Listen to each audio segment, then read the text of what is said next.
Today's routine would be different, and anything different was good. Jake came up an hour before dinner with 2 lengths of rope. The sight of them caused her stomach to lurch. "Take your slippers and socks off," he instructed. She sat upon the chair and did so. He pressed her feet together. Jake lowered himself to her feet and rolled up the hem of her jeans. He then positioned her feet 10 inches apart. Jess shifted her gaze to the top of his head as he made a reef knot around an ankle. Snug, not tight. He cupped her other foot as though he were about to kiss it. His breath wafted over her shins as he fastened her other ankle. The length of rope between her feet would permit small steps when she walked.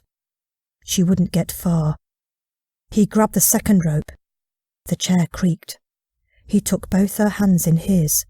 Was he about to kiss those, or perhaps place a ring upon her finger? And where did this sudden fit of inner Tourette's come from? She pinched her lip between teeth. He did not tie her hands behind her back as she had expected, but he drew her wrists to the front. He knelt down before her as though he were about to propose. "I do," the words came clearly in her head and rebuked the thought. Jake backed off once done. Jess grabbed the chair to apply weight to her feet. She took a step. The constraints caused a heavy gait. Jake took her by the arm as before. Jess hopped down each step as Beth bantered in the living room. She followed Jake to the door, where he unsheathed the bolt. She tramped into a balmy afternoon. The smells overpowered again.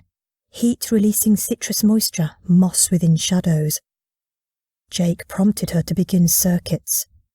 Jess ventured a peek from the corner of her eye and spotted Kaya leering from the window with Beth at her hip. Jess's sights brushed against the house, then settled upon her feet in pendulum motion over the grass. Several laps later, Jess rested on a mildewed bench amidst the wildest corner. Jake's shadow drifted over to prop himself against a fence post. Jess panned her eyes across the rear of the house. The sunlight bounced off the pebble-dashed walls that led to the shuttered window. An old veranda jutted out from the kitchen. Justin parked his cargo pants into a deck chair, a lighted fag between fingers and legs akimbo to read a magazine. Kaya emerged in a pink pantsuit that exposed a pierced navel. "You want a cold drink, Jake?"